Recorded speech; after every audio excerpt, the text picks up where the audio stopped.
이어서 집중 토론을 저희가 시작을 하도록 하겠습니다. 오늘 시간이 지금 저희가 12시 반까지이기 때문에 오늘 토론하신 분은 4명이십니다. 그래서 토론하신 분은 한 10분씩 이렇게 하셔서 40분 정도 될 것 같고요. 그러면 또 플로어에서 궁금한 분들이 있기 때문에 공식을 확보해서 12시 반에 끝낼 수 있도록 하겠습니다. 그럼 먼저 우리 순서대로 저도 오늘 처음 알았는데 우리 김태형 우리 실업관리공단 노조위원장도 하셨고 지금 실업관리공단 노동이사기도 하시고 초기에 설계도 같이 하셨다고 그러는데요. 우리 순서대로 김태형 우리 손의협 정수위원장 토론을 시작하겠습니다. 네, 안녕하십니까. 서울시사 실업기가 노동이사 협의회 정책위원장을 맡고 있는 서울시설관리공단 김태형 노동이사입니다. 오늘 토론에 저희 주제는 지방공기업법 개정을 통한 노동이사제 법제화 필요성에 대해서 말씀을 드리겠습니다. 주요 건과는 아까 발표 자료에 많이 나와 있기 때문에 한번 읽어보시면 될 것 같고요. 2016년도에 도입됐던 서울시 노동이사 제도가 사실 올해 개정되면서 많이 축소화됐던 것에 대해서 많이 아쉬움이 있고요. 이에 따라서 향후에 또 여러 가지 활동이 제약이 되는 건 사실인 것 같습니다. 두 번째 성과 부분에 대해서는 저희 사무총장께서 설명해 주셨는데 마찬가지로 조례 도입 목적에 따라서 열심히 활동을 하고 있지만 비상임 이사 이외의 권한이 사실 명시화된 게 없기 때문에 많은 제약이 있는 것들이 사실인 것 같습니다. 다음 장입니다.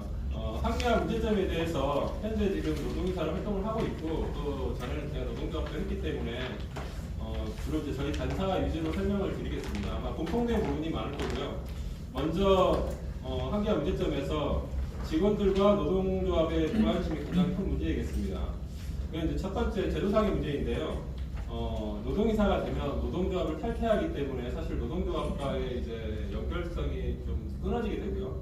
반면 또 노동이사 권한과 책임이 기존 비상임사와 거의 동일하거나 더 낮기 때문에 회사 내에서의 권한과 역할이 부재함으로써 인하는 발생입니다. 말 그대로 노동조합도 아니고 회사 사람도 아니고 실제로 명시적으로는 직원이면서 임원인데 사실 제도상으로는 양쪽 다 연결성이 끊어지는 문제가 발생하는 거죠. 두 번째는 운영상의 문제점인데요.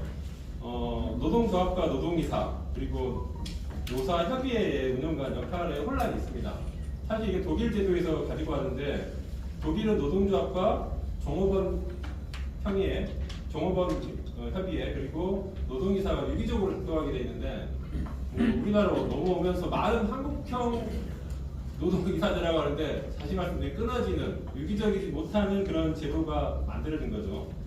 그리고 중앙정부 및 지방정부의 무관심과 은근한 탄압 제도가 만들어졌는데 아까 말씀드렸듯이 축소되고 또 원래 있었던 조합원들과의 어떤 회의라든지 이런 것들이 서울시 기준으로 보면 지금 사용하지 못하도록 하는 은근한 탄압이 있다라는 말씀을 드리고 싶고요. 세 번째는 노동이사 활동의 한계입니다. 비상임이사 이외의 노동이사로서의 고유 권한과 책임에 대한 부재. 조금 전에도 말씀드렸지만 비상임이사이면서 제한되는 사항들은 있습니다.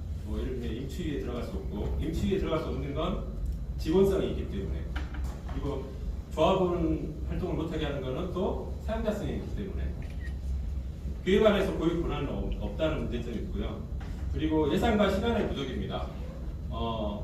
노동이사로서의 예산이 없습니다. 실제로는 활동할 수 있는 그러니까 예산과 시간이 없다는 건 실제로는 활동할 수 있는 권한이 없다는 거겠죠.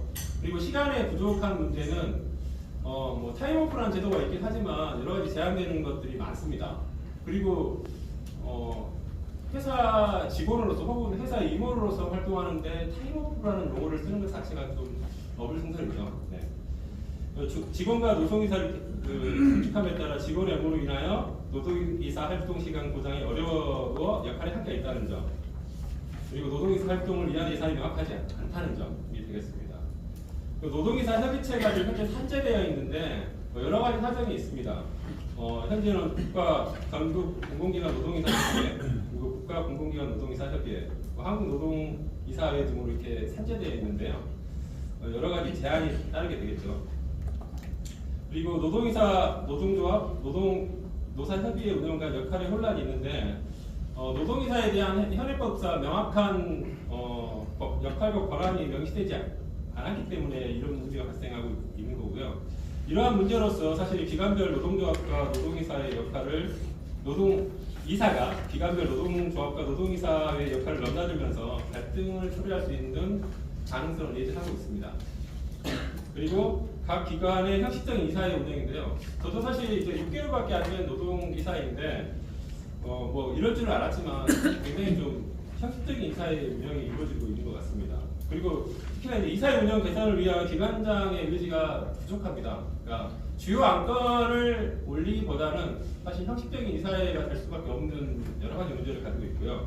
여기에는 공기업 임원에 대한 경험이 부족한 낙하산 인사 문제도 있을 것 같습니다. 이 낙하산 인사의 문제는 그 분의 개인적인 역량이 부족하다는 얘기가 아니에요. 그러니까 낙하산 이사라고 하는 그분이 개인적인 역량이 떨어져 있는 문제가 아니라 공단에 대한 이해가 부족하고 또 그런 시간이 없고 그러할 방법이 없는 것이죠. 그리고 비상임이사 구성에 대한 다양한 이해관계자와 전문성이 부재되는 문제가 있습니다. 저희 단사로 얘기하면 저희는 이제 서울시설관리공단에서 여러 가지 사업을 합니다. 장애인 택시도 운영하고 있고 체육시설도 운영하고 있는데 이에 반해서 특히 여성은 당연히 부족하고 있고요. 저희 14명의 이사 중에서 한 분만 여자이시거든요. 그리고 장애인 홀택 운영하고 있는데 장애인에 대한 어떤 임원도 필요하지 않을까라는 저 개인적인 생각이고요. 또 여러 가지 체육시설을 하고 또 저희가 도로를 관리하는데 이렇게 체육인이나 도로 전문가 등의 임원이 필요하지 않을까라는 생각을 해봤습니다. 그리고 비상임이사 운영의 문제점인데요. 좀 전에 말씀드렸던 동일한 문제이고요. 비자 전문성 문제, 그리고 다양성 문제, 그리고 일반적인 자문회의와 이사회의 차별성에 없습니다. 그러니까 저희 공단에서도 이제 제가 여러 가지 업무를 하면서 전문인에 의한 자문회의를 운영하게 돼 있습니다. 근데 이 자문회의에서도 회의 참석비를 주거든요. 한 20여만 원 주게 돼 있는데 그러한 회의와 이사회는 당연히 임원이면서 어떤 경영의 책임이 있는데 제가 느끼기에는 자문회의보다 이사회에서의 발언이나 논의가 더 적은 것 같습니다. 오히려 자문회의 때가 훨씬 활발하고 더 좋은 의견들이 더 많이 나왔던 것 같습니다.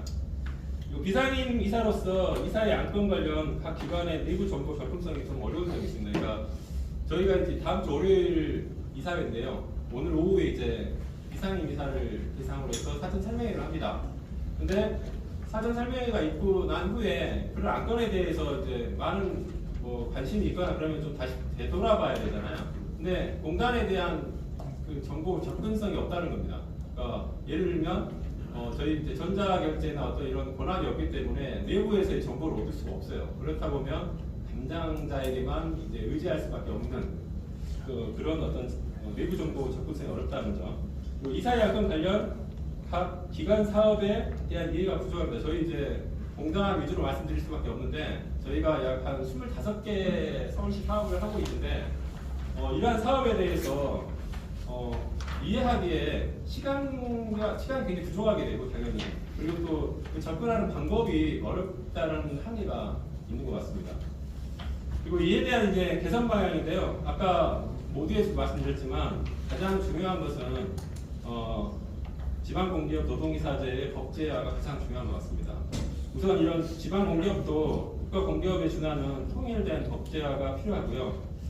이제 향후 노동이사제 관련된 별도의 법령 제정이 필요하다고 봅니다. 그래야지만 지금 중첩되는 여러 가지 문제들이 해결될 수 있다고 저는 생각하고요.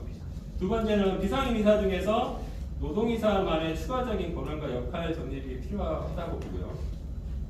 이는 이제 활동을 위한 최소한의 예산과 시간이 확보돼야 됩니다. 어떤 그 역할이든 혹은 어떤 기관이든 예산과 시간이 당연히 있어야 되는데 이러한 것들이 명확하지 않다는 점이고요. 그리고 노동이사 협의체 등 연대 일원화 및 활동 강화가 필요하다고 봅니다. 현재는 이제 지방과 국가가 좀 분리되어 있는데 향후에 이제 어떤 중앙 협의체 일원화가 필요할 것 같고요. 여기도 마찬가지입니다. 이제 협의체가 있지만 이 협의체에 대한 예산과 인원이 없습니다. 그러다 보니까 이제 여러 가지 이제 문제점을 안고 있는데 이런 중앙합의체에 법제화를 하면서 이 중앙합의체의 어떤 예산과 그 인원을 이렇게 지원할 수 있는 방안이 있어야 된다고 봅니다. 그리고 네 번째로는 각 기관 내 노동이사의 기본적인 역할에 대하여 통일하게 정립이 필요하다고 보는데요. 이제 각 기관의 역량이나 혹은 사정에 따라서 업무가 좀 다양하게 나누어지고 있는데 각종 경영회의라든지 위원회 참석 그리고 활동을 위한 예산과 시간 등 확보가 좀 통일적으로 이루어지지 않을까라는 의견입니다. 그리고 노동이사와 노동조합 아까도 말씀드렸지만 관계 정립이 필요한데 일단 독일에서 가지고 온 제도이기 때문에 꼭 독일과 똑같이 해야 될 필요는 없겠지만 저희 우리나라에 맞춰서 움직이되 다만 노동조합과 노사협의회 그리고 노동이사가 약간 유기적으로 움직일 수 있도록 그렇게 해야 될 것 같습니다. 그리고 마지막으로 현재 이제 법제화가 되지 않았기 때문에 그러한 현재 제도상 안에서 제도를 인정하더라도 비상임사 운영 관련 정상화 및 개선에 대해서는 노동이사로서 지속적인 기여를 해야 되고 노력을 해야 되지 않을까 싶습니다. 이상입니다. 국회의원 정직위원님께서 노동사들의 활동에 있어서 한계와 문제점 그리고 앞으로 개선 방향에 대해서 말씀해 주셨습니다. 이어서 우리 김정보 참여연대 경제금융센터 소장님께서 안녕하세요. 참여연대 경제금융센터 소장을 맡고 있는 김정보 변호사라고 합니다. 먼저 본토로 제가 말씀드린 건 참여연대 입장을 대변하는 게 결판이다. 그리고 이 중에도 참여연대 회원분 계시죠? 네. 아유 감사합니다. 우리 옆에 분들에게요. 회원 참여 꼭 좀 독려 부탁드리겠습니다. 이 자리를 빌어서 요즘 많이 돈이 부족합니다. 저희 센터 잠깐 소개부터 드려야 될 것 같고요. 참여연대 여러 가지 일을 하는데 그 중에서 말 그대로 경제와 금융과 관련된 일을 하는 게 저희 센터입니다. 상근 활동가가 딱 3명밖에 없어요. 한 해 너무 많은데 참 힘듭니다. 우선 금융부터 말씀드리면 문제의식은 이제 서민금융 문제였어요. 맨 처음에 주기만은 채무자분들 강력 너무 가혹한 약탈적 금융 그리고 채권 추심 문제 이런 거 대응해보자 해서 금융 문제 시작했고 올해 들어서 이제 홍콩 ELS 관련 불안전 상품 판매로 인한 약탈적 금융에 대해서 계속 저항하고 문제 제기하고 제도 개선하고 이런 것들이 저희 센터 주요 활동 중 하나입니다. 또한 이제 경제 영역에 대해서는 이제 경제적 영역에서의 권력 비대칭 문제, 균형 문제, 어떻게 경제적 약자의 권력을 평행하고 지켜낼 것인가라는 문제의식을 가지고 있고, 그중에서 이제 하도급, 가맹점, 무기점, 이런 약자의 지위를 보여주자. 근데 이제 하도급 가맹점 분야는 이제 각자의 상인과 중소기업, 여러 공항 문제에서 민생 희망 문구 떼어냈고요. 저희가 하는 것은 주로 지배구조 문제입니다. 그래서 재벌 대기업의 지배구조 문제. 특히 저희가 계속 지금 10년째 싸우고 있는 게 삼성물산 제일모직 부당합병 사건에 있어서 재벌 총수일하고 지배력이 승계되는 문제 어떻게 대응할 것이냐라는 건데 이 가장 큰 이유는 저희 나라가 민주주의 사회인데 사회적 신분이 형성되고 있다는 점이거든요. 그래서 이런 사회적 신분을 철폐해내자. 우리 사회에서 아마존이 다 인식되고 있잖아요. 이씨일가, 조씨일가, 정씨일가 이런 거 하지 말자. 더 근본적으로 이제 경제 민주화의 관점에서 저희가 접근하고 있는데 이게 독일에서 경제 민주주의라는 것이 이런 거잖아요. 원래 민주주의 내가 있는데 나를 통치하는 사람은 내 손을 꼽겠다. 이게 기본적으로 민주주의 혁명 역사 아니겠습니까? 그렇다면은 그래서 이제 나라든 어떤 무슨 동아리만 봐도 회장 뽑을 때 이제 동아리 모이들 와 박수를 주다든지 뽑는데 내가 일하는 회사에서 나를 통치하는 리더는 내 손을 꼽아야 되지 않겠냐. 이게 가장 근본적인 인식이었어요. 당위적인 측면에서 보면. 근데 이제 자본주의 발전 역사에 보면은 그건 아니거든요. 투자자들이 모인 중심에서 선출하는 걸로 지금 이사를 선출하는 걸로 되어 있습니다. 거기에 대해서 독일이 아니다. 노동자. 여기 현실적으로 공장에서 일터에서 일하는 사람이 노동자 아니냐. 노동자의 대표를 당연히 지배구조의 일원으로 뽑아보자라는 의식입니다. 저희는 그쪽에서 동의하고 그래서 과거 이제 노이천 의원께서 상법 개정안을 발의한 적이 있습니다. 그 노동자 추천하는 이사를 의무적으로 준총에서 선임하는 상법 개정안이었는데요. 당연히 유야무야 됐고 현재 전혀 받아들일 수 있습니다. 사실 그래서 저희 참여연대 경제금융센터는 민간 기업에 대해서만 주로 집중을 했지 공공기관에 대해서는 사실 집중을 안 했습니다. 워낙 알아서 잘 하시겠지. 이런 믿음과 희망 때문에 좀 안 하면 있는데. 그런데 이번 기회를 통해서 되게 잘 알게 된 것 같아요, 비교적. 그렇지 않아도 사실 활동 계획 중에 노동이사제에 대해서 계속 고민을 해보자. 그러기 위해서는 현재 공공기관에서 운영되고 있는 노동이사제 실태와 현황에 대해 좀 알아보자라고 했는데 때마침 딱 이런 포럼이 있어서 제가 오게 됐습니다. 그런데 그동안에 저희가 이 노동이사제를 적극적으로 논의하지 못했던 건 소식 민주노총 차원에서는 굉장히 미온적인 것 같습니다. 그래서 뭘 해보려고 해도 저희 혼자 할 수는 없잖아요. 민주노총 같이 해야 되는데 민주노총은 뭐 그렇게 이미 미온적인 것 같아서 저희도 그냥 미온적이었습니다. 여기까지. 하지만 이 자리를 빌어서 다시 한번 고민의 기회를 확장해 나가면 좋겠다. 그래서 이번에 세 분 발제문 또 현장에 오니까 확실히 또 느낌이 오네요. 물론 더 깊숙이 알아야겠지만 굉장히 잘할 수 있는 기회가 되었던 것 같고요. 약간 아쉬운 것은 이 현장 노동자들의 의견이 조금 더 보니까 뒤에 근데 다행히도 추가적으로 토론문에서 확인할 수 있었던 것 같습니다. 대표적으로 현장에 계신 조합원분들께서 노동이사제를 도입했더니 뭐가 더 좋아졌더라 이런 효능감이 좀 더 구체적으로 널리 알려지면 좋겠다. 효능감이 있으면 있다, 없으면 없다, 없으면 왜 없다. 이런 것들이 발전에 좀 더 집중되면 좋지 않았을까. 이런 측면들이 굉장히 중요한 자료로 축적될 수 있을 것 같습니다. 뭐 경총등이 이제 노동이사제 반대 그룹이 있는데 뭐 그런 건 다 깨진 것 같고요. 그 다음에 제가 좀 놀랐던 게 노동이사에게 이사회 안건 부의권, 뭐 정보연락권 및 자료 제공 요구권이 없었다는 내용이 있더라고요. 진짜 좀 놀라웠습니다. 상법상으로 상임이사든 비상임이사든 안건 부의권과 정보 제공 요청권, 뭐 가장 기본적인 권한이거든요. 그래서 법률에 아예 명시되어 있지 않을 정도로 기본적인 것이어서 언제든지 행사하실 수가 있습니다. 서울특별시 조례를 봐도 노동이사는 비상임이사와 동일한 권한을 갖고 책임을 받는다고 되어 있는데 그럼 비상임이사도 당연히 안건 부의할 수 있거든요. 얼마든지. 근데 이게 왜 안 됐을까? 약간 좀 의문이 있습니다. 이게 그래서 좀 추가적으로 그러니까 알려주시면 해명 요구하는 거 전혀 아닙니다. 그냥 알려주시면 좋을 것 같아요. 이사는 굉장히 큰 권한과 책임을 갖고 있습니다. 그래서 그럼 이거는 뭐 비상임이사, 상장회사에서 사회이사라고 부르죠. 사회이사라고 해도 다르지 않습니다. 법률적으로는 동일한 권한과 책임을 갖고 있기 때문에 모든 걸 행사하거나 또 책임을 져야 됩니다.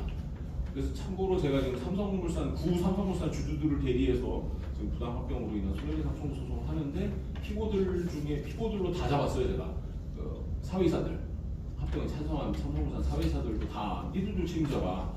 내 책임 아니냐라고 했습니다. 그러니까 그리고 만약 회사가 못 준다, 우리 줘야 될 법률적 근거가 없다 하면은 당연히 소송도 가능하니까 혹시 소송이 필요하시면 저한테 연락하시면 싸게 해드리는 농담입니다. 어쨌든 모든 걸 할 수 있으니까 지금 여기 계신 노동이사분들이 이사회 가시건 그 전이건 준비를 좀 철저히 하셔도 된다. 미리 요구하고 요구 안 하면 요구가 거부되는 근거를 다 쌓아놓으시기만 하면 되거든요. 그렇게 해서 실제 안건 부의는 그냥 이메일을 보내신대요. 보내서 안건 부의하겠다 논의해보자. 안건 상정을 거부하면 대표이사 문제 있다, 책임 있다, 이사회로 남겨라. 이렇게 싸우시면 됩니다. 의사록을 그리고 항상 확보해 두시는 게 필요하다는 조언을 드리고 싶고요. 문제는 이제 노동이사의 이중적 지위에 대해서 좀 말씀을 드리고 싶습니다. 저도 되게 고민되는 지점 중 하나고 한데 본질적으로 이중적 지위일 수밖에 없습니다. 이사는 지배 구조에 있는 사람이다. 그 지배 그룹이죠. 동시에 노동자 합병이죠. 이게 이중적 지위여서 어쩔 수 없이 박쥐다.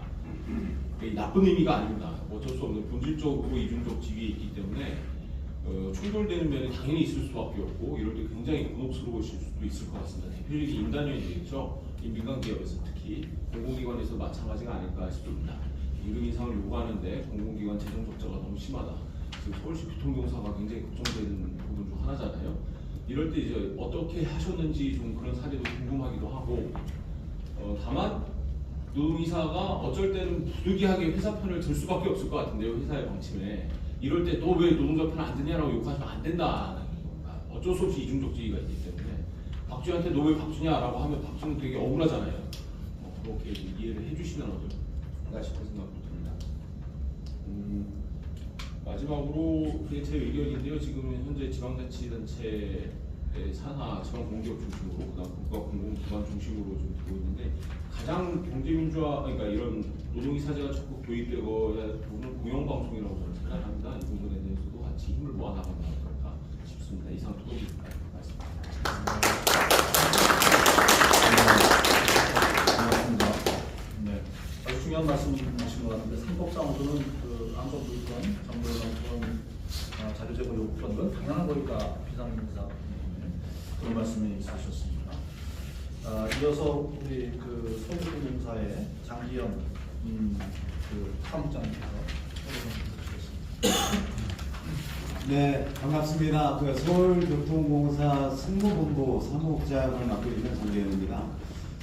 생각외로 아시는 얼굴들이 좀 많아서 한편으로는 반갑기도 하고 한편으로는 죄송하기도 하고 그렇습니다. 제가 이제 서울교통공사 3기 그 노동이사 이제 선거에 이제 출마를 좀 해서 득표는 2위로 이제 당선은 되었으나 여전히 이제 당선자 신분으로 활동을 하고 있습니다. 이사로 이제 선임이 지금 되지 못해서 현장의 직원들은 우리의 노동이사라는 이제 타이틀로 활동을 하고 있다. 이 말씀을 좀 드리고요. 토론하기에 앞서 서울교통공사 노동이사 임명 관련해서 여러 가지 이제 문제점에 대해서 함께 목소리를 내어주신 박유진 시의원님 및 그리고 선호위원 노동이사님 그리고 김철 선임 연구위원님께 이 자리를 빌어서 감사하다는 말씀을 좀 드립니다. 서울교통공사에서 일어난 일련의 그 3순위 순위자의 노동이사 임명 사태를 좀 되짚어 보면서 어떠한 문제점이 있는지 한번 살펴보고요. 현장에서 바라보는 노동이사는 어떤 존재감이 있는지 한번 이제 살펴보면서 토론하고자 합니다. 열관 이제 내용들이 여러 가지 있는데요. 작년 8월 21일 날 이제 투표가 마감이 좀 돼서 21일 날 당선자로 이제 선정이 좀 되고 임명이 11월 1일 이렇게 임명되는 과정 속에서 많은 직원들이 노동이사에 거는 기대가 좀 높은 관계로 이메일과 문자 그리고 간담회를 통해서 저에게 요구했던 내용들 그리고 이런 것을 좀 개선을 좀 해줬으면 좋겠다. 그리고 이러한 것을 노동이사가 좀 활동으로서 좀 보완을 좀 해줬으면 좋겠다라는 의견을 좀 담았다라는 말씀을 좀 드리고요. 전체 사업장의 목소리가 아닌 서울교통공사의 좀 한정된 목소리들이 좀 있을 수 있으나 함께 좀 살펴봤으면 좋겠습니다. 노동이사 이제 선거가 서울교통공사가 좀 과열이 좀 심했습니다. 노동조합이 세 군데 저희 서울교통공사 노동조합 그리고 통합노동조합 그리고 올바른 노조 이렇게 해서 5분이 이제 출마를 하는 과정 속에서 많은 논란이 좀 있었습니다. 어떤 논란이냐면 공사 경영진이 지지하는 후보 그리고 서울시에서 지지하는 후보 이러한 이야기를 선거 이제 도입하면서 그게 완전 구체화가 좀 됐고요. 그러다 보니 이제 장점으로는 조합원들과 직원들이 관심을 노동이사에 대해서 상당히 많이 가졌다.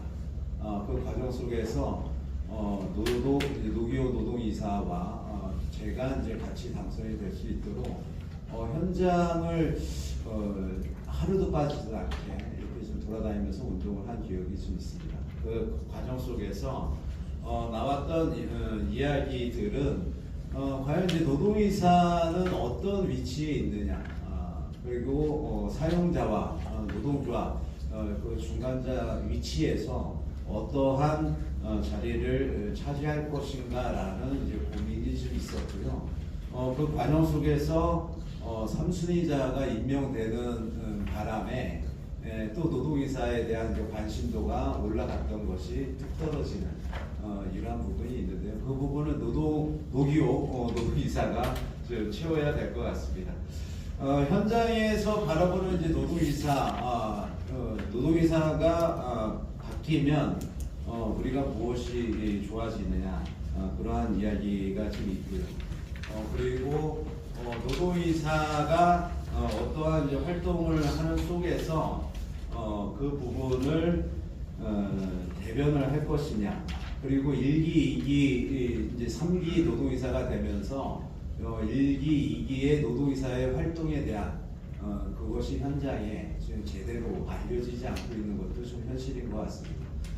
그러다 보니 선거 기간에만 열심히 한다고 이야기하고 막상 이제 당선하면 나타나지 않는 정치인들처럼 노동이사도 그러는 거 아니냐 라는 불만들이 현장에 있는 것도 좀 사실인 것 같습니다.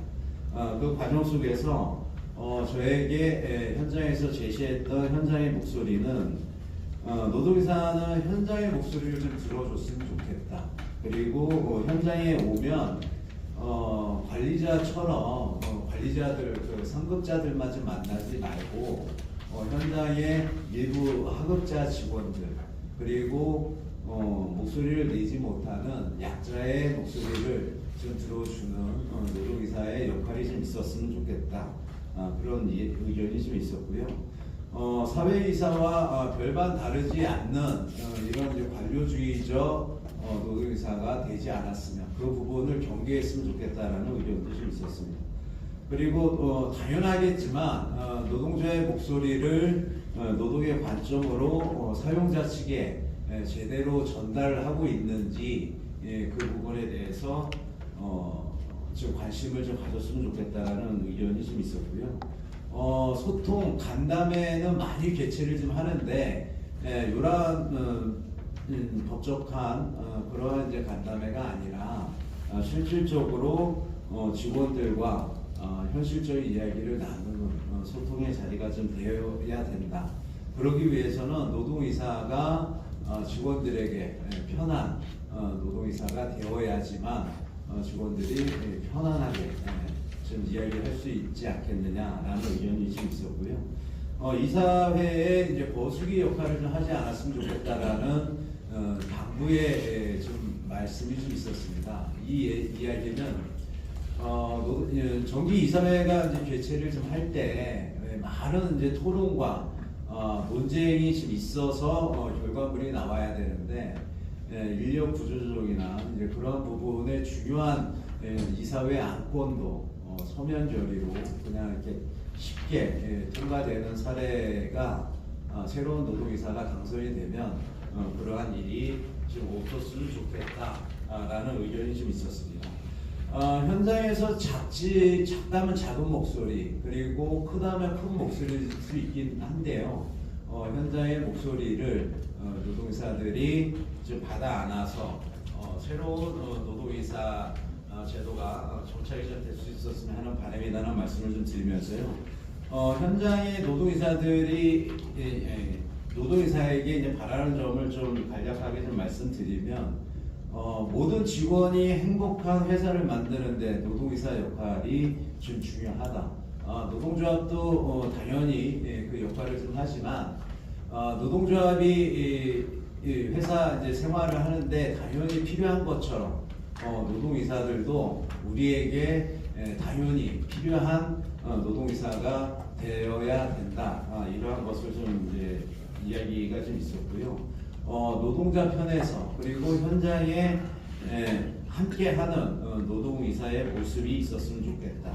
그리고 약자의 목소리 그리고 소통을 통해 공감대를 좀 형성해서 평등한 조직을 만드는 노동이사가 좀 됐으면 좋겠다라는 의견이 상당수 있었다는 말씀을 드립니다. 여러 가지 보완될 내용들은 좀 많은데요. 그 내용은 현장의 직원들의 관심 속에서 이 부족한 내용들은 함께 만들어 나가는 것이 좀 중요하다는 말씀을 좀 드리면서요. 좀 짧게 좀 인사를 좀 드리면서 내편의 노동이사 그리고 이사라는 직책보다 노동의 의미와 역할이 중심이 되는 노동이사 그리고 현장의 목소리와 힘을 지키고 활기찬 일터를 만드는 일을 시작으로 권력의 자리가 아닌 봉사하는 자리에 맞는 경영 참여와 감시 역할을 해주는 노동이사 역할을 하시는 분들이 좀 많았으면 좋겠다라는 바람을 가지면서요. 저도 그 노동이사 제가 제대로 올바르게 정착될 수 있도록 함께 노력하겠다라는 말씀 드리면서 토론을 좀 마치도록 하겠습니다.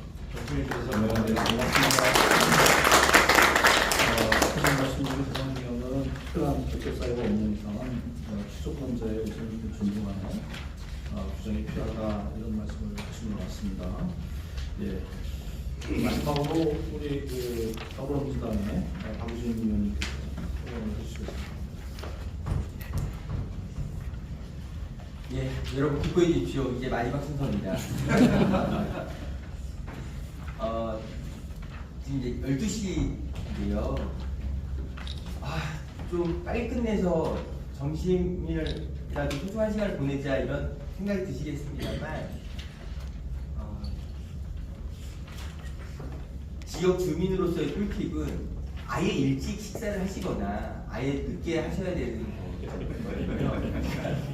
지금 나가시면 그냥 다 웨이팅 기다려 주셔야 됩니다. 그래서 제가 볼 때는 저희끼리의 토론이 진짜 중요한 거잖아요. 그래서 한 12시 반 정도에 맞춰서 나가시면 원하시는 시간과 식사를 하실 않을까 생각이 듭니다. 자, 여러분 지금 노동이사제 8년 회고와 전망이라고 이 공동기획 노동포럼 2차 이 자료집 다 받으셨죠?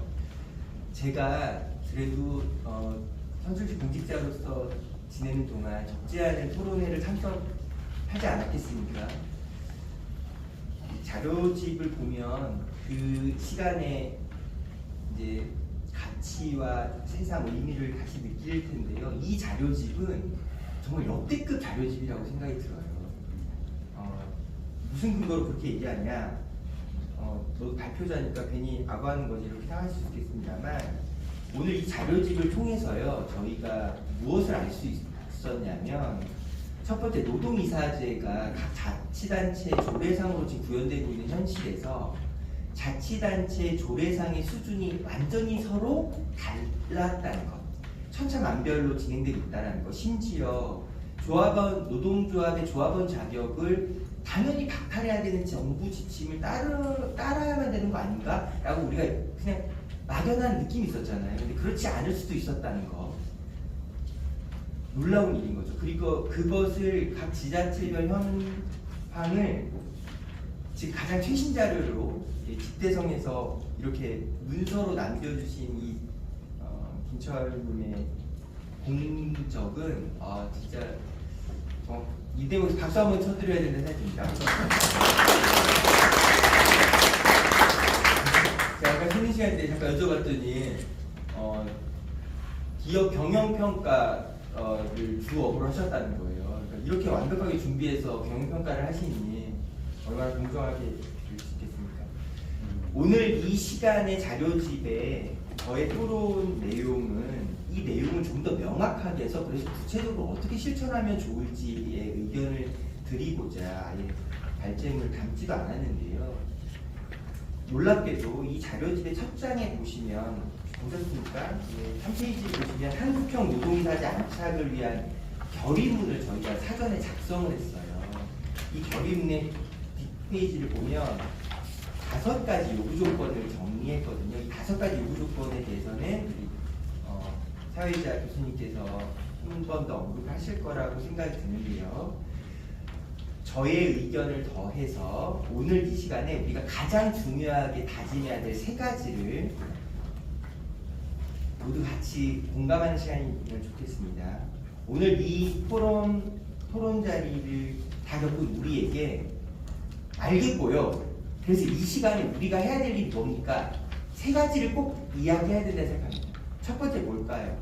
지금 조례 단계에 있는 이 노동이사제의 기본적 근거가 명칭이야 좀 다를 수 있겠습니다만 노동이사를 법적으로 규정할 수 있는 상위법 개정이 반드시 필요하죠. 그게 지방공기업법에서 누출되던 노동 관련 입법으로 구현이 되던 할 수 있는 방법은 바뀔 수 있겠습니다만 첫 번째 노동이사제가 법적으로 상위법으로 제정돼야 된다는 것, 이걸 우리가 다시 한번 뜨겁게 결의했던 시간인 거라고 생각합니다. 두 번째가 좀 재미있는 얘기인데요. 서울시 의원으로서 작년에 있었던 참담한 현장을 기억을 지우기가 어렵습니다. 작년 11월에 이제 2016년 가장 선도적으로 먼저 시작했던 서울시의 노동이사 관련 조례를 말 그대로 계약했잖아요. 그 계약에 대해서 결론을 말씀드리고 싶은데, 법 제정을 이루는데요. 두 번째로 법 개정의 구체적인 내용이 훨씬 더 중요하다는 겁니다. 구체적인 내용이 어느 수준까지는 가야 된다 생각하냐면, 지금 계약이라고 말했던 이유는 구성인원 100명 이상이면 1명을 줄 수 있다라고 얘기하던 걸 최소 300명 이상이라고 올리면서 그 기준을 정부 공공기관에 맞춰야 한다라는 달콤한 명분을 내걸었잖아요. 그게 가장 안 되는 거죠. 즉 우리가 이번 법 개정을 고민하면서 반드시 담아야 될 내용인 즉슨 저는 이 정도 수준까지 가야 된다고 봐요. 서울시 산하에 현재 24개 투자 출연 기관들이 있죠. 어떤 투자 출연 기관이더라도 한 개 투자 출연 기관에서는 1명 이상의 노동이사를 둬야 한다라고 가야 합니다. 우리가 모두가 다 알고 있듯이 노동이사제가 정말로 필요한 곳은 인원이 적으면 적을수록 경영진, 특히 서울시 행정부를 바라보면서 일방적 해바라기처럼 아부와 경영평가로 목매달고 있는 일반 통행의 경영진의 경영 상태에서 그런 작은 단위일수록 노동자의 목소리가 제대로 대변될 수 있는 노동이사제가 최소 1명 이상 둬야 한다는 것이 진정한 노동이사제의 가치거든요. 우리가 모두가 동의하고 있지 않습니까? 근데 지금은 되려 인원이 많아야만 노동이사제를 둘 수 있다는 방향으로 계약해버렸으니 새롭게 법 개정이 이루어질 때는 최소 한 개 투자 출연 기간 이상에서 1명 이상의 노동이사제를 둬야 되는 방향으로 개정돼야 한다는 것이 우리가 원하는 노동이사제를 구현하는 최소한의 밑거름일 것이다 라고 말씀드리고 싶습니다. 그런 내용이 저희 결의문에 담겨 있는 거죠. 세 번째가 중요한데요. 지금 모두 다 정확하게 지적을 해줬다만 참여연대 클래스는 이런 데서 구현되는 거 아닐까? 참여연대 오늘 우리 모두가 기억했으면 좋겠습니다. 참여연대 경제금융센터에서 무려 소장님 께서 변호사로서의 자격과 함께 이렇게 말씀해 주셨거든요. 지금 현재 서울시 조례상으로도 우리가 뽑은 노동이사는 비상임 이사와 동일한 권한과 역할을 한다라고 규정되어 있습니다. 비상임 이사라고 하는 뜻은 놀랍게도 정보공개, 안건 부의권, 자료 제공 요청 같은 것은 비상임 이사든 상임 이사든 전혀 구별 없이 이사로서 마땅히 마치 청구인권처럼 보장받은 권한이라는 걸 다시 한번 확인해 주신 거죠. 매우 중요한 의미라고 생각합니다. 그러니까 지금 우리가 조례상으로 구현된 노동이사는 정보부의권, 의결부의권 없습니다. 이렇게 나라에서 얘기하면 그런 거예요? 라고 그냥 따르고 있었잖아요. 그러면 안 된다는 걸 다시 한번 확인했던 거죠. 즉 이번에 우리가 새삼 정리해야 될 것은 지금까지 노동이사라고 불리는 이분들이 최소한의 법적 근거와 그리고 규정된 권한을 새롭게 정립해야 될 것이 너무나 필요하다라는 겁니다.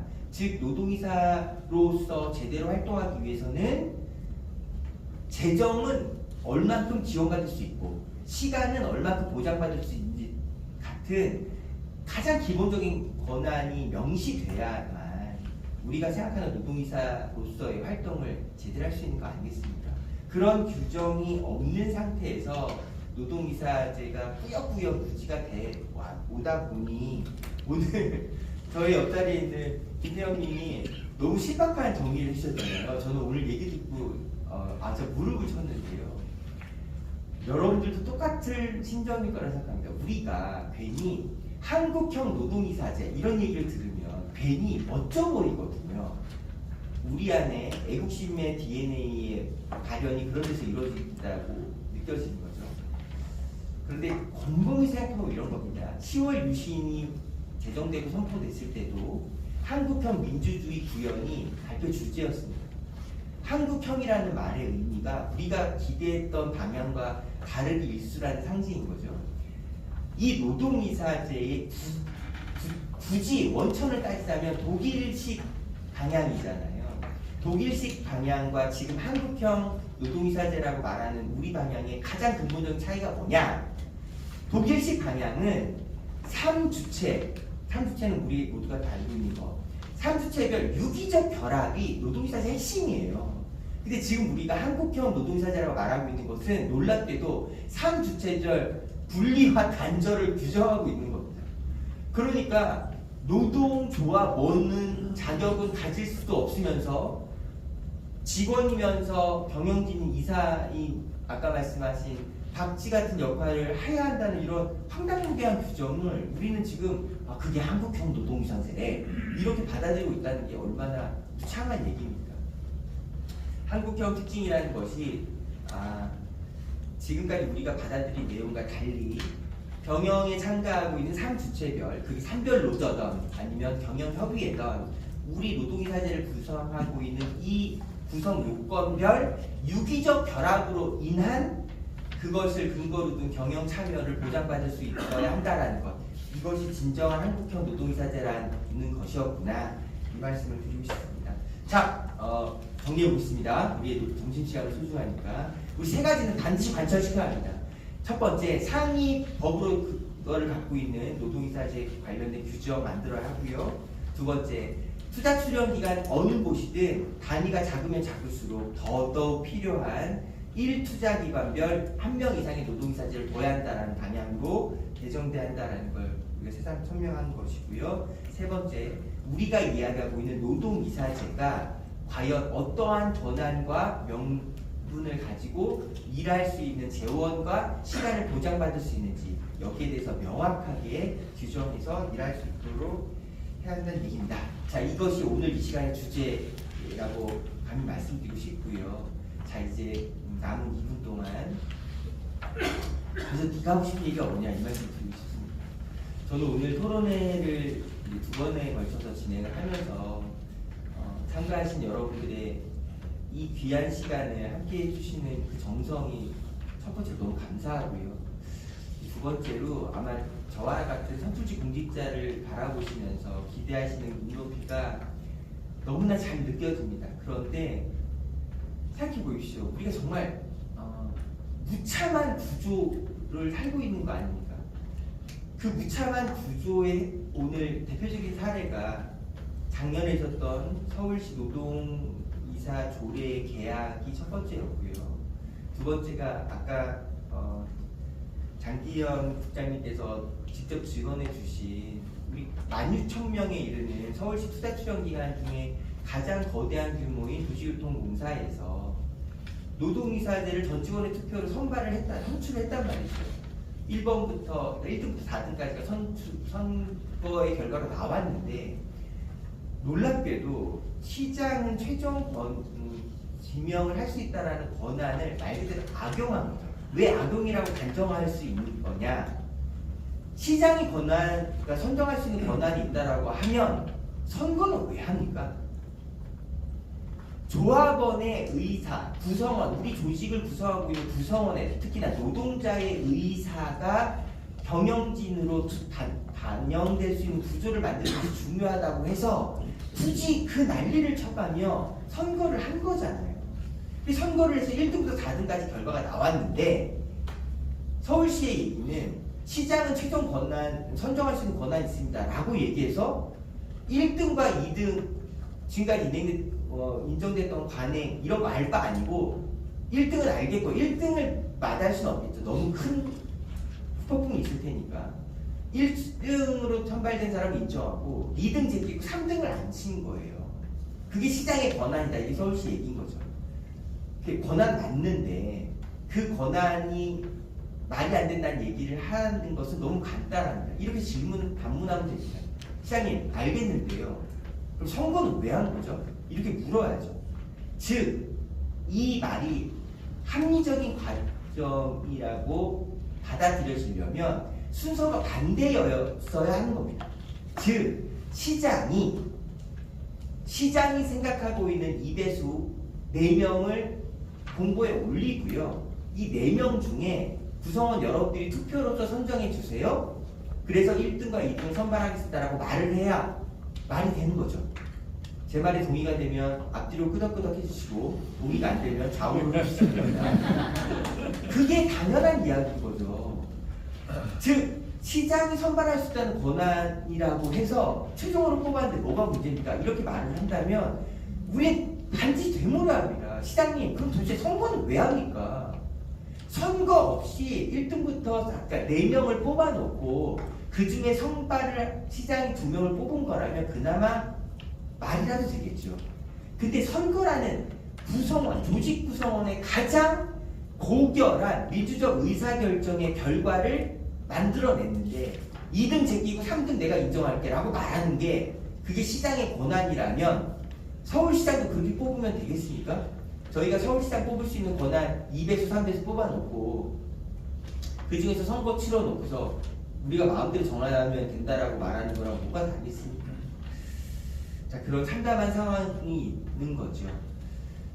안타깝게도 조례 제정을 통해서 노동이사제는 계약됐고 그 계약의 명분은 국가 공공기관의 기준을 맞춰야 하는 것이 서울시의 당연한 질서다. 이것이 계약의 권한 이유였습니다. 반문하고 싶죠. 왜 그런 정부와의 질서가 동일해야 된다라고 말을 한다면 그런 다수당인 국민의힘 의원분들은 서울시 의원조차도 국회의원과 동일한 10명의 보좌진 지원받고 국회의원과 동일한 입법 권한 받고 왜 그런 요구는 안 하시는지 너무 아쉬운 거죠. 서울시가 마땅히 거의 서울시 47조, 교육청 13조에서 60조나 이르는 돈을 1년 가까이 쓰고 있는데요.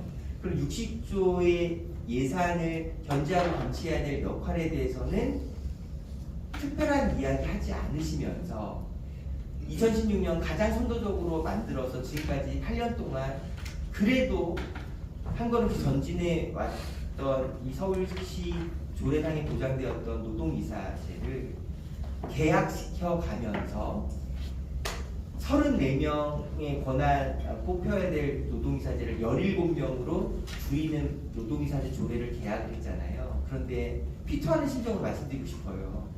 34명 뽑을 수 있는 노동이사제를 강화된 규정을 통하면 17명 둘 수 있다는 게 노동이사제 조례 계약의 결과였는데요. 지금 현재 노동이사제가 17명입니다. 그 말씀을 잘 안 하시거든요. 그토록 철저히 서울시 현재 오세훈 시장의 집행부는 노동이사제를 거의 방치하고 방관해 왔었고 그 방치와 방관에 욕먹는 것을 싫어하셨는지 계약을 통해서 이미 지금도 17명인데 17명 밖에 뽑을 수 없도록 조례를 계약했다라는 말씀 오빠가 말씀드리고 싶고요. 그래서 너는 뭐라 했다는 것이냐? 저는 이 문제를 해결하기 위해서 상임위를 기획경제위원회로 들어왔습니다. 남은 2년 동안 뭐 말도 안 되는 일들 훨씬 더 많겠습니다만 지금 발표하고 있는 저와 그리고 끝까지 이 자리에 참석해주고 계시는 시민 여러분들, 주권자 여러분들, 감히 동지라고 말씀드리고 싶은 여러분들과 의지를 모아서요. 우리가 정말로 만들고자 했던 이 소중한 서울시 노동이사제 가치를 실현하는 데 함께 노력하는 2년 가장 먼저 싸우고 끝까지 남아서 할 말 해야 하고 싸울 수 있는 선출직 공직자 박유진 의원이 되겠습니다. 고맙습니다. 사회자의 역할까지도 잘 해주신 것 같아서 고맙다는 말씀을 드립니다. 지금 시간이 12시 20분인데요. 그래도 플로어에서 또 궁금한 것이 있을 수 있고 하기 때문에 손들을 주신 분도 간단하게 질문해 주시고 또 간단한 답변 어느 분한테 듣고 싶은 분들 말씀 주시고 말씀하시죠.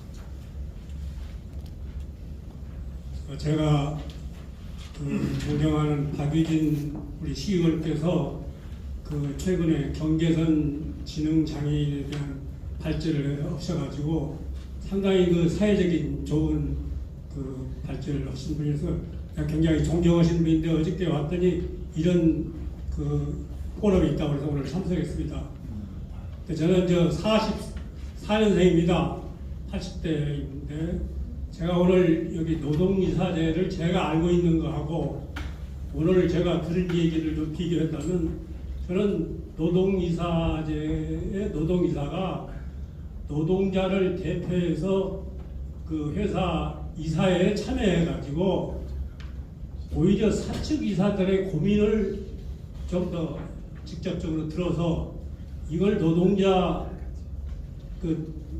노사를 어떤 평화롭게 유지하는데 기여하는 그런 소위 긍정적인 이런 역할을 하는 분이라고 생각했는데 이게 노조위원장과 같이 사측을 향해서 싸우는 대표 싸움꾼으로 되게 인식되는 그런 기분을 제가 느꼈습니다.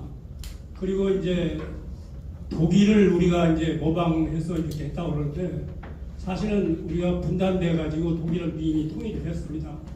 그러면 우리는 아직 통일 안 됐습니다. 그리고 거기에 근본적인 문제는 우리 국민의 멘탈입니다. 멘탈. 결국 너무나 싸우고 내 이론은 맞고 상대 이론은 틀리다. 이런 것이 너무나 행배에 있는 우리 실정이기 때문에 이런 면에서도 우리가 반성을 해야지 독일 것을 그대로 옮기면 한국에도 정착할 거다. 독일이 성공했으니까 한국도 갖다 놓으면 될 것이다. 이것은 우리가 조심스럽게 접근해야 될 문제라고 생각합니다. 그리고 막 오늘 마지막으로 하나 말씀드린다면 우리나라 여성들이 굉장히 현명하고 발전했는데 내가 여기 서울시의회 포럼에 자주 오는데 오늘 포럼에는 패널에 여자 한 분도 안 계십니다. 그래서 우리 이런 중요한 포럼에 관심 있는 대한민국 여성이 없다는 말인가? 그걸 대표할 만한 그런 패널이 없다는 건가? 좀 안타까워가지고 다음번에 하실 때는 꼭 여성분을 패널에 적어도 4대 6 정도 많은 참여를 좀 권면됩니다. 제 말씀 중에 실수가 있다면 80대 노인의 실수로 이해하시고 감사합니다. 들어주시기 바랍니다. 감사합니다. 네네. 앞으로 한노사연에서 토론할 때는 패널을 여성분들이 많이 좀 배려했으면 좋겠다는 말씀드리고요. 오늘 말씀하신 것처럼 노동이사라는 게 기본적으로 노사 갈등을 부추기고 그런 사측을 공격하는 그런 것이라면 오히려 노동이사를 통해서 경영 참여를 하고 그래서 노사 간에 원만하게 내부 결정할 수 있고 하는 이 민주적인 절차, 일터 민주주의라는 측면이 강하기 때문에 좀 그런 면에 있어서 약간 견해가 다를 수 있겠다. 이제 우려하시는 건 제가 알겠는데 우리 노동이사는 사측에 대한 공격보다는 교영 참여를 통해서 노사가 원만하게 문제를 해결하고 또 결정할 수 있도록 하는 거라는 말씀을 제가 사회자로서 드리고요. 시간이 한 5분 정도 또 남아 있는데 그래도 한두 분 더 받는 게 좋을 것 같습니다. 정신을 늦게 먹을수록 맛있는 데 갈 수 있다는 거죠? 네. 12시 반에 치게 될까? 네, 안녕하세요. 저는 서울디자인재단 노동이사 김수정입니다. 오늘 장기현 국장님께서 굉장히 중요한 제안을 해주셨는데요. 이 특별한 결격 사유가 없는 한 추천권자의 우선순위를 존중하도록 하자라는 제안을 해주셨어요. 근데 이게 저는 이 말씀을 들으면서 사실 이제 박규주 박사님께서도 제안하신 부분이 있지만 저희 노동이사는 노동이사가 임원추천위원회에 이제 참여할 수 있는 부분들을 지금 제안을 하고 지정을 하고 있습니다. 하는데 바꾸어 얘기하면 사실 노동이사가 임원추천위원회에 참여를 하더라도 그래서 추천된 임원들도 사실은 임명권자가 바꿀 수 있다라고 하는 꼭 노동이사뿐만 아니라 또 그렇게도 될 수 있을 것 같아요. 만약 저희가 정말 이제 노동이사도 참여를 해서 그렇게 임추에 참여를 해서 그렇게 임원을 추천한다고 하더라도요. 비상이사나 상임이사든지 그래서 지금 제가 이제 여쭙고 싶은 거는 사실 이렇게 왜냐면 임원추천위원회를 통해서 이제 기관의 장과 이사진을 구성하도록 되어 있는 것이 이제 직원공기업법 또는 공공기관 운영법에도 아마 그렇게 되어 있는 걸로 알고 있는데요. 그러면 그런 법상에 사실 이렇게 추천권자에 우리가 이제 노동이사의 그런 임원추천위원회 참여하자라고 하는 참여하도록 해달라고 하는 요구사항 전에 이렇게 그 추천권자의 그러니까 우선순위의 추천을 이제 존중하도록 한다라고 하는 그러한 뭐라고 해야 되나요? 사항들을 그러니까 법상에 적용을 하거나 반영을 할 수 있는 게 어떻게 할 수 있는지 이제 그걸 혹시 이제 연구하신 분은 박대주 박사님이나 있는 방법이 있는지가 좀 여쭙고 싶습니다. 네. 간단하게 말씀드리면 박대주 결국 실제로 이것은 서울시장의 권한은 아니죠. 어떤 행정부 지침에 그렇게 되어 있기 때문에 그 당시 박원순 시장도 복수 추천은 어쩔 수 없지만 추천 순위를 존중하겠다라고 해서 넘어갈 수밖에 없었던 사안이었습니다. 지금 상위 법률의 제정을 우리가 이야기하고 있다고 하면 결국은 그 과정 속에서 현재로서 해결할 수밖에 없지 않겠는가 하는 생각을 갖고 있습니다. 제가 말씀드리겠습니다. 지금 현재 그 선출 방식 관련해서 지방 공공기관 같은 경우에는 그 직원 투표로 해가지고 추천하게 돼 있고 국가공공기관은 과반수 노조 추천으로 돼 있습니다. 근데 결국은 이렇게 추천을 하게 되면 그 다음에 임추위를 거치게 돼 있고 이제 임명권자가 임명을 하게 되는데요. 문제는 그러니까 이게 이제 지방 공공기관에서 이걸 맨 처음 도입할 때 이렇게 될 경우에는 결국은 임추위 내지 임명권자가 다 바꿀 수 있는 거 아니냐. 그래서 오히려 당연직으로 이렇게 해야 된다는 것을 노동조합 쪽에서 제기를 했었고 저도 주장을 했었습니다. 근데 안 된다라고 이제 약간 법상으로 좀 문제가 있다라고 했었는데 사실은 지방 공공기관 중에서 출자 출연기관 같은 경우에는 그런 규정이 없습니다. 그래서 이건 얼마든지 조례로 그러니까 직접적으로 노동에서 임명한다고 하면 그렇게 될 수 있는 문제였는데 사실 그렇게 하지 않았었고요. 지방 공기업 같은 경우에는 그러니까 법에는 없고 시행령에 이제 사실 이제 그 임추위 규정이 있습니다. 그렇기 때문에 이것은 시행령상만 약간 바꾸면 그런 이제 사항이고 다만 이것을 완전히 바꾸려고 하면 이제 법에 이제 아예 집어넣어야 되는 그런 문제가 있고요.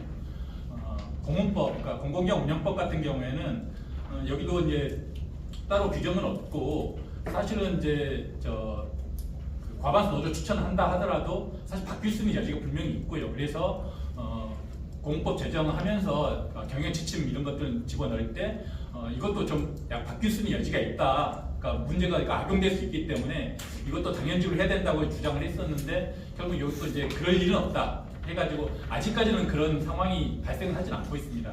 근데 다만 언제든지 이건 악용하려고 하면 이렇게 2순위가 올라갈 수 있습니다. 그러니까 지금도 복수 추천을 하게 돼 있기 때문에 그러니까 1, 2순위 올라가면 2순위로 이제 얼마든지 임명할 수 있거든요. 그렇기 때문에 이런 부분은 공법도 그렇고 지방공기업법, 그다음에 출자 출연기업 운영법도 다 좀 개정될 수 있는 그러니까 여지가 좀 있다라고 볼 수 있을 것 같습니다. 네. 답변이 되셨나요? 네, 좋습니다. 예. 사실 지금 시간이 12시 반인데요.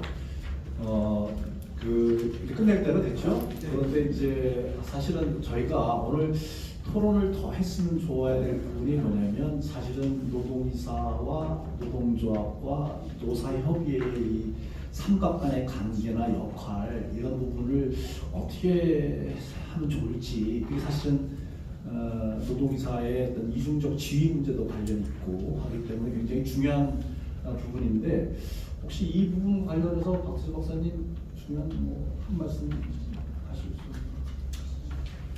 아까도 제가 말씀드렸지만 기본적으로 저희들은 노동이사들을 독립적인 하나의 기구로 본 적이 없습니다. 말씀드렸습니다만도 기본적으로 그 산별 체제를 지원하는 그 현장 기구로서 역할을 해야 되는 거고 또 한편으로서는 그것은 공동 결정 제도의 일환으로서 그 노사협의회 강화된 노사협의회와 함께 결합되어야 된다 그래서 그 골든 트라이앵글이라는 표현을 저희들이 썼었죠. 경영협의와 관해서 제가 말씀드린다고 그러면 아까 제가 사업적 협의로 바뀌고 실제로 자료를 보면 알겠으나만도 그 당시에 거의 모든 사안들을 다 합의를 했고 마지막 합의를 하지 못했던 지점이 뭐였나 그러면은 협의 사항의 어느 부분까지를 어길 사항으로 넣을 건가 그리고 어길 사항에 어떤 조항들을 추가할 것인가 관련해 가지고 사상 합의가 이루어지지 못했습니다. 그래서 저는 지금 오션 시장 체제에서 어떻게 가능할 것 같지는 않습니다만도 저는 이 부분과 관해서 지속적으로 관심을 갖고 또 연구를 계속해야 될 그 단위는 노동조합과 노동이사 협의회가 아니겠는가 하는 생각을 갖고 있습니다. 그래서 공공기관 지배구조의 개선과 이런 그 삼각체계, 삼각구조의 형성 이런 과제는 지금도 남아있는 굉장히 중요한 노동이사제의 장기적 발전을 위해서 우리가 지향해야 될 그런 전망이 아니겠는가 하는 생각을 가지고 있습니다. 네, 고맙습니다. 우리 김철 박사님이 1분만 관련해서 말씀을 좀 해주셨다는데 1분만. 관련된 것은 아니고요. 아까 쟁점 중에서 약간 빠진 내용이 있고 또 토론 중에 나온 게 있어서 좀 덧붙여서 말씀드리면 우선 그 이사회 안건 부의권과 그다음 경영정보 열람권, 그러니까 자료지원 요원권 분명히 이게 이사들한테 보통 있는 게 맞는데요. 저도 서울시 사회서비스원 비상임사였습니다. 근데 비상임사가 사실 이런 안건 부의를 하기가 쉽지가 않습니다. 그러니까 그런 규정도 없고요. 그러니까 보통 3인 이상 해야 되는데 그러니까 일주일 전에 회의가 딱 한다고 나오고 그런데 회의 검토할 시간도 없거든요. 그렇기 때문에 따로 이런 것을 딱 그 규정이 돼 있지 않으면 사실상 하기 힘든 조건이고 경영정보 같은 경우도 이건 다 그 회사 내 이제 어떤 기관 내 어떤 비밀이다 그래가지고 사실 공개 잘 안 해줍니다. 그래서 이건 나름대로 규정이 돼 있어야 이건 좀 될 수 있는 그런 여지가 있다라는 그런 말씀을 드리고요. 그리고 노동이사제 그 운영기관 확대와 관련해서 지금 서울시가 뭐 300명 이상 하는 게 이제 그 국가공공기관을 땄다 그러는데 이 국가공공기관에 있어서 그 공기업준정부기관은 지금 현재 300명 직원 정원 300명 이상으로 돼 있는데요. 이게 윤석열 정부 들어와가지고 2022년도에 원래 50명 이상이었다가 300명으로 그때 바꿨습니다. 나머지는 이제 기타 공공기관 갔거든요. 그러니까 이전 규정을 하게 되면 50명 이상이면 다 됐던 것이죠. 네. 근데 이것을 300명 했다 그러면 만약에 이전 규정을 하게 되면 50명에서 낮춰야 되는 겁니다. 서울시가. 그러니까 말이 안 되는 것이죠. 그리고 세 번째로는 그 여기 결의문에 이제 경영평가와 관련해 있는데 현재 그 공공기관 경영평가에는 노동이사제 관련된 그런 그 평가 지표가 없습니다. 그러니까 지금 여기서 말씀드리는 것은 아마 결의문에 나와 있는 것은 서울시에서 있는 이제 그 서울시 평가에서 아마 나온 것인데요. 만약에 이런 것을 결의문에 많이 들어가려고 한다 그러면 경영평가 때 그런 그 평가 지표로 들어갔어 가지고 어떤 효과가 있었는지 이걸 먼저 확인해 본 다음에 그게 의미가 있다 그러면 이게 집어넣자라고 그렇게 말하는 게 좋을 것 같습니다. 네, 고맙습니다. 예, 지금 시간이 좀 많이 지나겠지만 또 간단하게 좀 질문하시고 어느 분이 답변했으면 좋겠다. 고맙습니다. 저 부산교통공사에서 노동이사하고 있는 김병입니다. 김철 위원님 마지막 지금 멘트에 제가 그거 오늘 질문 좀 하고 싶어서 왔는데 그 경기도에서는 지금 그 기관장과 각 공공기관 경영평가에 그 노동이사 그게 좀 있어서 다른 지역도 그걸 하는지 좀 궁금했었고요. 그 다음에 우리나라 법제도 때문에 저도 오늘 와서 좋은 말씀 많이 들었는데 특히 김정보 위원님하고 김철 위원님 얘기에 그 안건 부의권에 대해서 비상임이사로서 권한이 같다. 그렇다면 사법에 이미 그건 주어졌기 때문에 행사할 수 있다. 우리도 이사회 하면 이거에 없으면 사법에 준용한다. 이렇게 지금 하고 있더라고요. 그래서 저희 부산에서도 공공기관 이사들이 노동이사들이 그 안건 부의권 때문에 상당히 지금 힘을 쓰고 있거든요. 그래서 오늘 아주 좋은 말씀 들어서 좋았다. 그래서 그 부분 상법을 준용할 수 있는가? 규정에는 없지만 각 회사의 규정에는 없지만 상법을 준용해서 내가 이거를 활용할 수 있겠냐? 이 부분이 좀 알고 싶어서 한 거예요. 김정보 예, 간단하게 말씀드리면 그러니까 보통 안건 다 대표이사가 발의하잖아요. 그러니까 대표이사의 안건 발의권, 안건 부의권 근거 규정이 있는지부터 일단 찾아보세요. 아마 없을 거예요 그런 거. 뭐 어떤 정관 내부 정관 뭐 규칙 찾아보시고 대표이사만이 안건 부의할 수 있다는 정관이 있다면 그 정관 무효 소송 들어가야 되고요. 말이 안 되는 거고. 그다음에 상법 준용 규정이 없음에도 불구하고 상법을 근거로 주장할 수 있느냐 하는 질문으로 이해를 했는데 그건 좀 싸워봐야 될 것 같아요. 왜냐하면 공공기관이 다 상법상 회사라고 보기는 좀 어렵거든요. 근데 관련 규정을 좀 찾아보면은 회사법, 일반법이 상법이기 때문에 당연히 준용될 수 있다고 주장하고 또 들어가야겠죠. 그리고 대부분의 경우에 상법 준용 규정이 있을 것 같습니다. 좀 찾아봐야 될 것 같습니다. 예, 오늘 장시간 발표하고 토론을 가졌는데요. 그래도 사회자로서 간단히 오늘 나왔던 얘기를 좀 정리를 한 필요가 있지 않을까 생각합니다. 간단하게 제가 오늘 많은 말씀이 있었는데요. 나온 것 중에 제가 핵심적인 내용을 조금 정리를 해본다면 일단 노동이사들이 노동조합의 자격을 유지하는 방향으로 그 개정이 조례 개정이나 이런 법 개정이 필요하지 않겠냐 그런 방향 가야 되겠다라는 말씀을 했고요. 그리고 그럼에도 불구하고 이제 노동조합과 노동이사와 경영협의회, 사업장협의회 이런 것이 있을 때 노사협의회 있을 때 이 관계 설정이라든지 이 권한과 책임에 대한 거는 더 논의를 할 필요성이 있겠다 이런 말씀이 나왔고요. 그 다음에 이 노동이사와 관련해서 지금 조례로 운영되기 때문에 우리 박유진 위원님 말씀하셨지만 상임법 그 개정 문제가 있고 이 상임법 근거의 부재 때문에 이 법적 근거의 필요성이 더 있기 때문에 이번 22대 국회에서 그런 부분이 이루어져야 되겠다 이런 말씀하셨고요. 그리고 기관 규모에 따른 노동이사 수는 가급적이면 적을수록 그런 기관의 노동이사를 해서 이 광주시처럼 50인 미만이라 하더라도 한 명 이상의 노동이사를 가질 수 있도록 했으면 좋겠다 그런 말씀했고요. 그다음에 이제 중요한 게 노동이사 활동 여건, 권한과 책임인데 이거는 이제 우리 김정보 변호사님이 말씀하셨듯이 안건, 부의권, 경영정보 문서열람권, 자료 제공 요구권, 임원 추천위원회 참여권 이런 것들도 이게 어떤 법적으로 장치가 만들었으면 좋겠다 이런 말씀하셨고요. 기타 뭐 임추의 참여라든지 근로시간 면제라든지 활동시간 제약이라든지 또 중요한 게 뭐냐면 직무교육을 좀 했으면 좋겠는데 예산상 제약이 있기 때문에 그 부분은 우리 박유진 위원님께서도 앞으로 많이 관심을 갖고 예산을 많이 좀 늘려줬으면 좋겠다 이런 말씀을 드리겠습니다.